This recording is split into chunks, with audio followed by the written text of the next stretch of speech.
until the philosophy which holds one race superior and another inferior is finally and permanently discredited.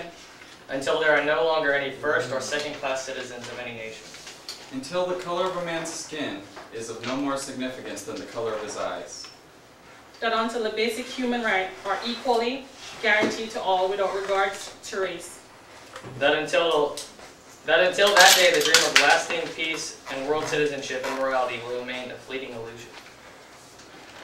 Hi, I'm Marco, as you all know, and this is Apple and Jordan, as you all know as well. Musician Bob Marley used those lines that you just heard from Haile Selassie's speech as lyrics for his song War, and this title was appropriate. This persuasive speech called upon the United Nations to enforce nuclear disarmament and racial equality, according to the words and music of Bob Marley by David Moskowitz. Selassie was the emperor of Ethiopia. He was a very important political figure at the time. Also known as Rastafari or Prince Tafari, he enjoyed respect in the United Nations, even being given precedence over all other leaders at the state funeral of John F. Kennedy, according to the historical dictionaries of civil war in Africa. Today, we want to point out Haile Selassie's address to the United Nations as a great speech. First, we will tell you the reason why we chose Haile Selassie's 1963 address for our topic. Secondly, we'll show you the significance that this speech had. And thirdly, we're going to discuss some of the ways Selassie used speech concepts.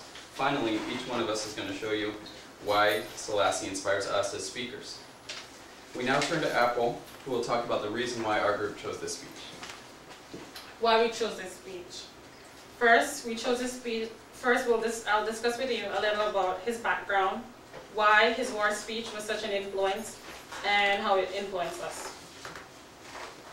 We chose Haile Selassie because, according to the historic dictionary of civil war in Africa, we chose Haile Selassie because many of the people he stood up for, he inspired them to stand up for their right and don't give up the fight.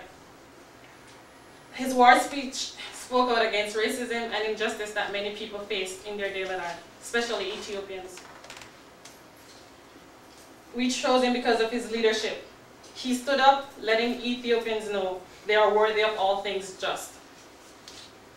According to the Britain Encyclopedia of Religious Rights and Ritual Festival, he also illegalized slavery.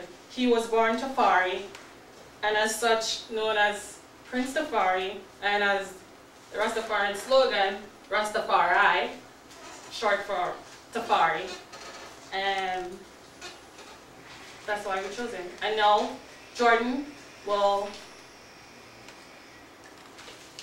discuss the significance of his speech. So first, I would like to show a clip of Bob Marley's song, the War Song, which is about Haile Selassie's speech.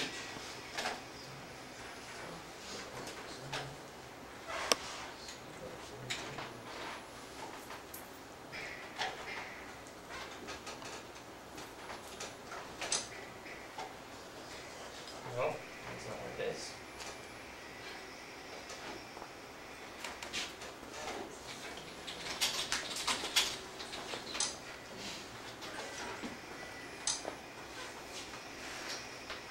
The biggest inspiration for the rise in the Rasta movement was Marcus Garvey, an early crusader for black right and in 1930. Emperor Haile Selassie, King of Kings and Lord of Lords, conquering lion from the tribe of Judah, came to visit Jamaica in 1966. The first African leader to land there, he received a tremendous welcome from the Rastafarians. One of Selassie's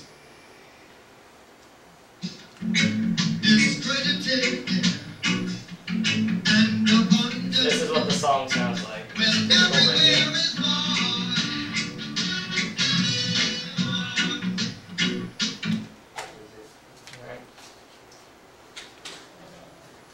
So Haile Selassie was the Ethiopian emperor, as we know, and he was highly regarded among his people because he was a king that spoke for every single one. When World War II was going on and all the Axis powers were raining their mustard gas all over Ethiopia and Africa, trying to conquer lands, Haile Selassie went to the League of Nations and he demanded that something be done for the unfair treatment that his citizens were receiving.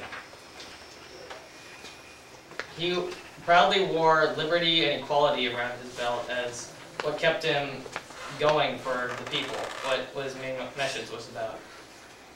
And with his war speech, it was at a time of racial inequality in Africa, where all the tribes were fighting because as we see black and white, they see black and black, so they see a different type of black. At the same time, Malcolm X, as you know, and Marcus Garvey and all the other civil rights leaders in America were heading their campaign for equality.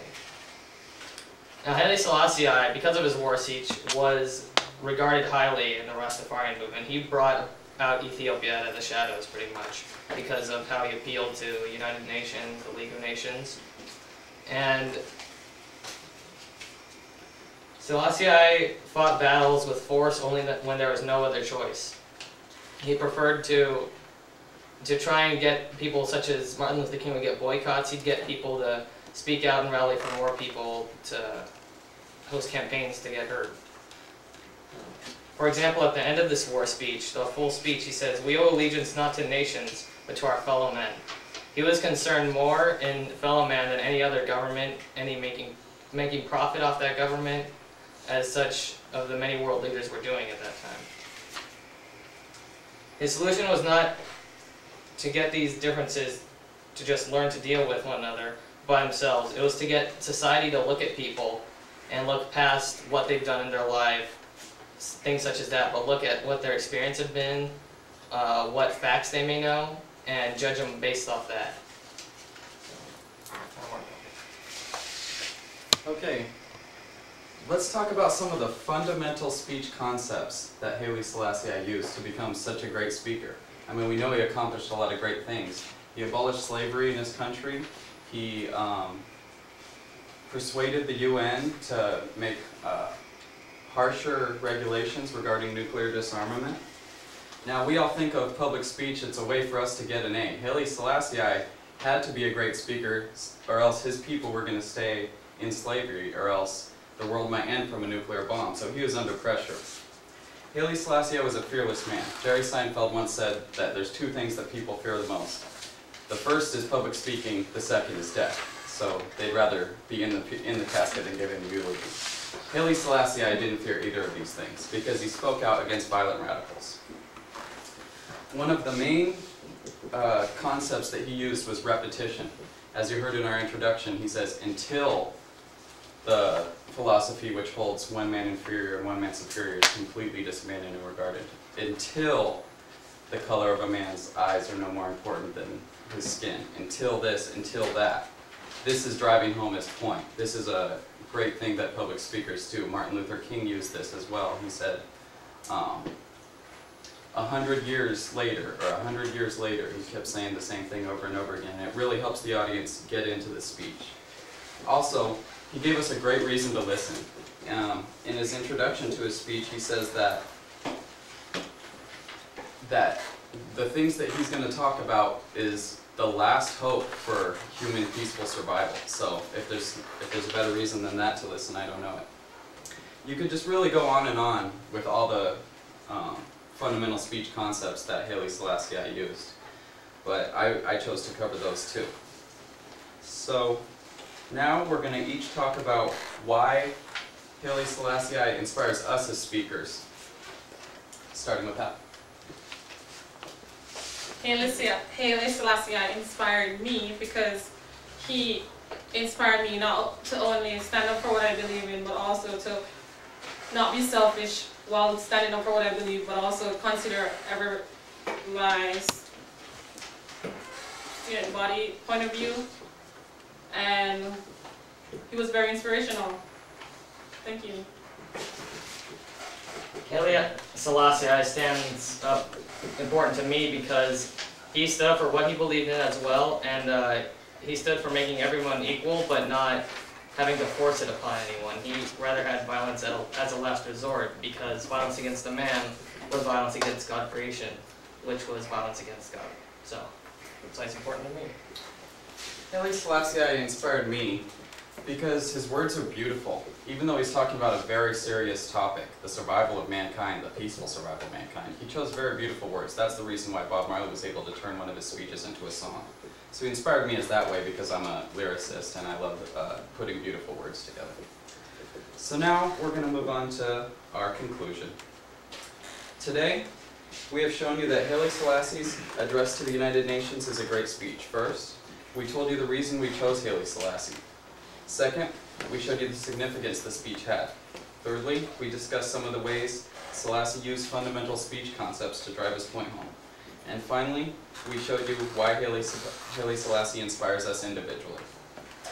According to the Encyclopedia of Religious Rites, Rituals, and Festivals, Rastafarians believe that words have life of their own and energy and power.